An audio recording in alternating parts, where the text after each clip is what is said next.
Welcome to the African Album Review Podcast, where we review Africa's best and latest music projects.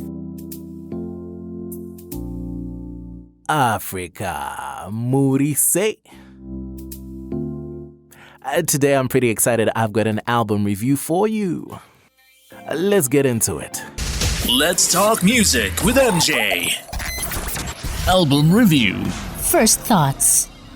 My first taste of Mimi Ma's music was on the danceable song Sitamani, and I did a bit of digging and then found out she is a sibling to the ever-popular V-Money, aka Vanessa Mdee.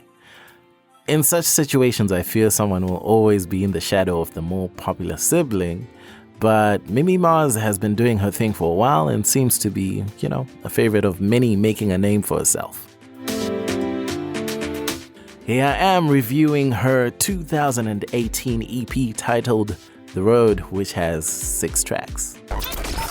Album review. Let's analyze the music. The Road EP opens up with Niguse, which is on a love vibe, and she talks about taking it nice and slow.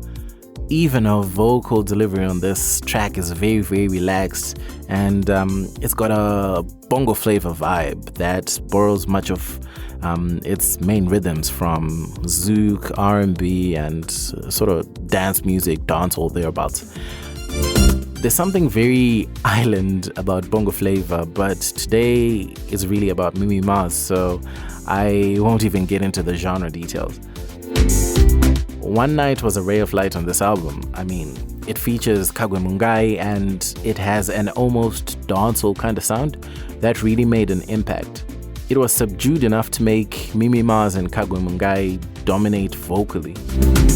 This style, to me, has really become a great method to surprise the listener into enjoyment. I say surprise, and I know it sounds odd, like what, surprise the listener into entertainment, but hear me out. We've grown accustomed to music having a certain build-up, and it starts with a bit of an intro, then the kick comes in, maybe the bass comes in, and something like that. But when we don't get it, I think only one of two things happen. You either run for the hills and be like, screw this song is not even vibey, or you continue to listen out of curiosity.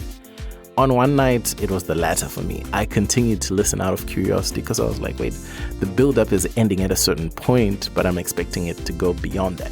But not in a bad way, it was just, a different song structure. On songs such as Moa, I felt that Mimi Mars really gave a good account of herself.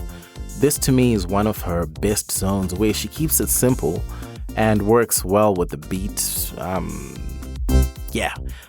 And then songs like Mdogo Dogo, which is very, and I mean very Afrobeats in terms of just the entire composition. It had a sound that reminds me of that Nigerian like pom-pom sound, but it really didn't have that. It was just in that sort of realm. All it is with an East African spin, and but the sound can get her more fans from places like West Africa or Southern Africa, because it's a sound that now a lot of us as Africans just identify with. Album review. The technical side of things. Moving on to the technical side of things, I really loved the work on the vocals on this EP. Firstly, Mimi Mars does not necessarily have a very powerful range when it comes to her singing style. It's kind of like she knows, her sort of range, and she sticks within it because, if she goes beyond that, it's probably going to become more of a challenge. But she relies a lot on short bursts of delivery. Then the beat fills the air, so it's kind of like she sings a bit, then the beat kicks in, and she really doesn't have to strain her performance on any track, which is pretty cool. I think as a musician, you always need to know where you have those kinds of limitations and then make the most of it to make good music. The use of ad-libs throughout this EP is masterful, as has become a popular tactic in the general Afrobeats genre. The music is much more impactful without having to prove that you're a brilliant vocalist. Whereas back in the day, I think it was more about how well can you sing. then we talk about your music kind of like that. So especially in genres like R&B, it was really about flexing your vocals and your vocal range, and then that's where the wow factor came from. Of course, the music composition, like the instrumental, yes, it would count, but it was first about your voice. But in this case, no. Other than that, the technical balance was there on this EP.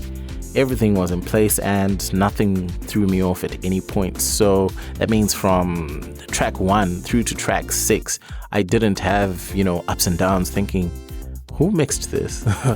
or something like that. It was pretty well balanced. So from the technical side, no complaints.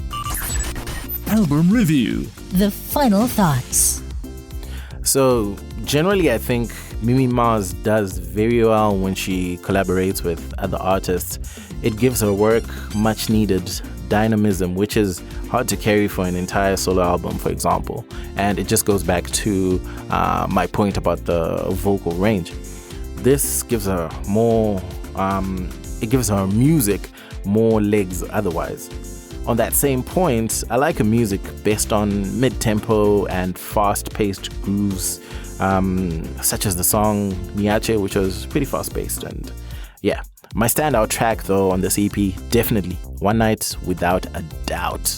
No question, that is Mimi Mars at her best. And I look forward to hearing a lot more within that realm, and I think that will give her projects much more to look forward to.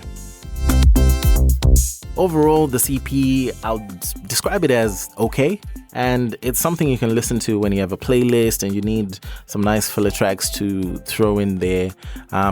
Like I said before, One Night was the standout track, and if you want to listen to Mimi Mars, do go online. Her music is everywhere pretty much. Any streaming site, music store, you'll find it. And give it a try. See how you like this one. And that's it from me. My name is MJ. Or MJ Wemoto if you must. And I will catch you on the next African Music Industry podcast. Moto Music, the best place to listen to podcasts about African music online.